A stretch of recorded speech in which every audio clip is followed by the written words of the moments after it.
La lavadora tira agua y hace ruido al exprimir. Mire, venga.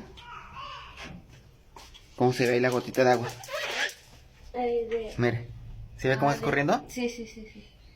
Todo esto proviene del centro de aquí de la lavadora.